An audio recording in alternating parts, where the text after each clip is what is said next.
Hello दोस्तों, आप सभी का स्वागत है इस ऑनलाइन प्लेटफॉर्म पे। आज हम आप लोगों को एडुटेरिया का जो ये वस्तुनिष्ठ समान अध्ययन का 7500 प्लस क्वेश्चन है उसका सेट प्रैक्टिस आज तीसरा जो है हम करवा रहे हैं। तो चलिए देखते हैं पहला क्वेश्चन। पंजाब के विलय के संबंध में निम्नलिखित में से कौन सा कथन असत्य है?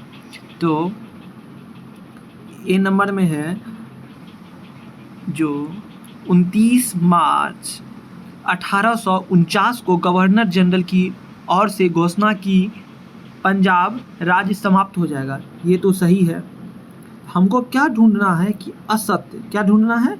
असत्य। चलिए दूसरा बी नंबर में देखते हैं। महाराजा दिलीप सिंह के सभी प्रदेश भारतीय ब्रिटिश साम्राज्य का हिस्सा बन गया, ये भी सही है। और दिलीप सिंह को 2,50,000 वार्षिक जो है वार्षिक पेंशन दे दी गई, ये गलत है। तो जो गलत है वही क्या है? मेरा सही है। क्या है? जो गलत है और उपयुक्त में से कोई नहीं, जो गलत है वही सही है। तो इसका मतलब जो ये जो है ये सही है। ठीक, आगे चलिए। किस वर्ष भारतीय 2 नंबर का जो है क्वेश्चन, किस वर्ष भारतीय राष्ट्रीय कांग्रेस की कार्यवाही में महिलाओं को भाग लेना प्रारंभ किया? तो ये कब हुआ? 1885 या 1889, 1900 या 1917? तो 1889 में महिलाओं को भाग लेने के लिए मिला। ठीक है, अगला क्वेश्चन चलते हैं। निम्नलिखित में से कौन सा आधुनिक भारतीय इतिहास घटनाओं के सही कालानुक्रम को इंगित करता है? तो कौन सही कालानुक्रम को इंगित करता है? चलिए देखते हैं तीसरा नंबर का क्वेश्चन में।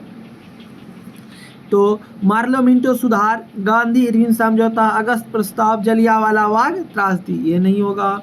का अगस्त प्रस्ताव, मार्लो मिंटो सुधार, जलियांवाला बाग त्रासदी, गांधी इरविन समझौता, ये भी नहीं होगा।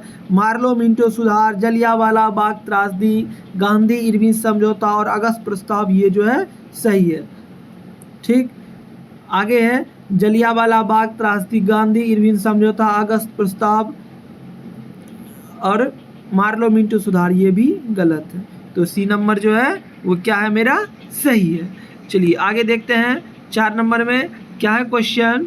जो भारत 4 नंबर का, चलिए देखते हैं। भारत छोड़ो प्रस्ताव में निम्नलिखित में से किसकी अनुशंसा की थी?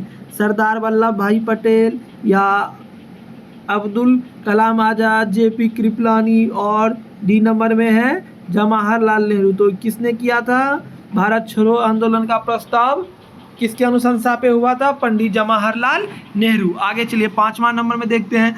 किस स्वतंत्रता संग्राम सेनानी ने लाठी और अखाड़ा क्लब की स्थापना की थी? तो किसने किया था? चलिए देखते हैं। चंद्रशेखर आज़ाद या सच्चिदानंद सान्याल या मांटर सुर्यून और या बाल गंगाधर तिलक? तो कौन हो जाएगा बच्चों? बाल गंगाधर तिलक। कौन हो जाएगा? बाल गंगाधर तिलक। आगे चलिए देखते हैं। क्वेश्चन है अगला कि 6 नंबर का, 1942 में भारत छोड़ो आंदोलन के दौरान शहीद हुए किस महिला को बूढ़ी गांधी कहा जाता है? वीना चटर्जी, उषा मेहता या मातंगिनी हजारी या लक्ष्मी सहगल? तो मेरा यहाँ पे जो है कौन हो जाएगा आंसर? यहाँ पे हो जाएगा मातंगिनी हजारी। कौन हो जाएगा? मातंगिनी हजारी। आगे चलते हैं 7वां नंबर में। दीनबंधु सार्वजनिक सभा की स्थापना किसके द्वारा किया गया था? भीमराव अंबेडकर, गोपाल कृष्ण गोखले, ज्योतिबा फूले, इनमें से कोई नहीं। तो दीनबंधु सार्वजनिक सभा की स्थापना जो है वो किसने किया था? तो वो किया था ज्योतिबा फूले। कौन किया था? ज्योतिबा फूले। आगे चलिए देखते हैं। सैयद वंश के सुल्तानों का सही कालानुक्रम क्या है? खिलजी खां, मोहम्मद शाह, मुबारक शाह, अलाउद्दीन शाह आलम। तो इसका क्या हो जाएगा? 1 नंबर में जो है 1 नंबर का हो जाएगा क्या? तो खिलजी खां पहला था। ठीक, उसके बाद दूसरा नंबर में जो है मुबारक शाह था। हमको क्या कह रहा है? सैयद वंश के सुल्तानों का सही कालानुक्रम करना है ना। तो पहला हो जाएगा खिलजी खां, दूसरा में मुबारक खां, तीसरा में देखिए, तीसरा में आपका हो जाएगा मोहम्मद शाह, चौथा में अलाउद्दीन शाह आलम। तो ये यहाँ पे देखिए, चलिए देखते हैं, एक, दूसरा, तीसरा, चौथा, यहाँ पे चलिए सी नंबर में, ठीक है। आगे चलिए देखते हैं।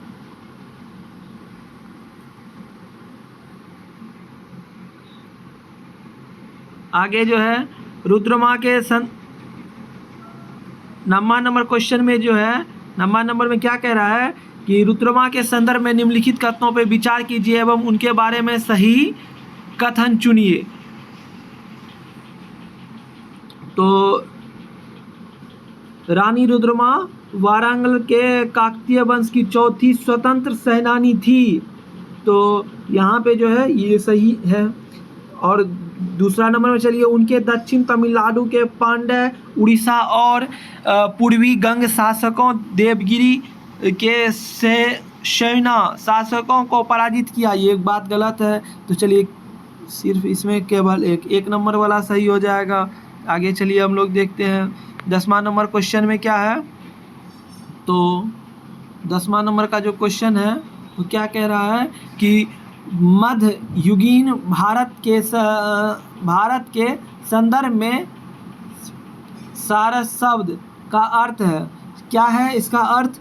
तो चलिए देखते हैं। धार्मिक स्थानों पे दी गई भूमि का कर मुक्त, ये होगा, ये नहीं होगा।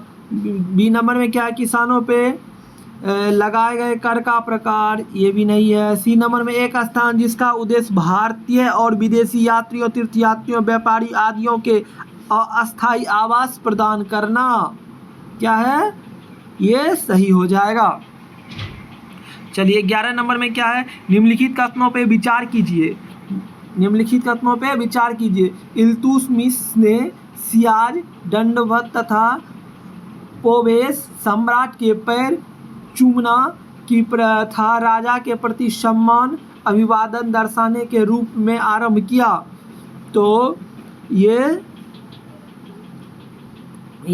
तो गलत है।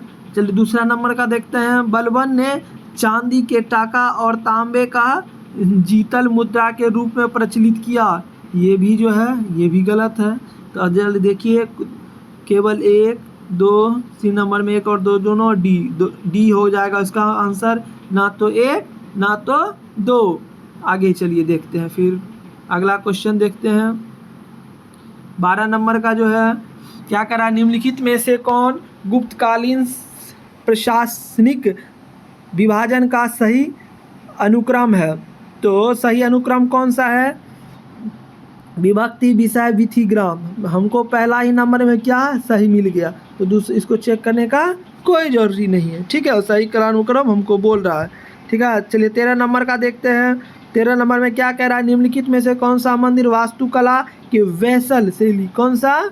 तो वेसर शैली का उदाहरण है। तो वेसर शैली का कौन हो जाएगा उदाहरण?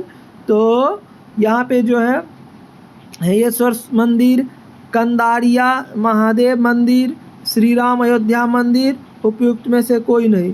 ये भी नहीं होगा, ये भी नहीं होगा, ये भी नहीं होगा। ये नंबर हो जाएगा हेयेश्वर मंदिर। चलिए आगे देखते हैं 14 नंबर में। प्राचीन भारत के इतिहास के संदर्भ में भवभूमि, हस्तिमल तथा क्षमेश्वर क्या प्रसिद्ध थे?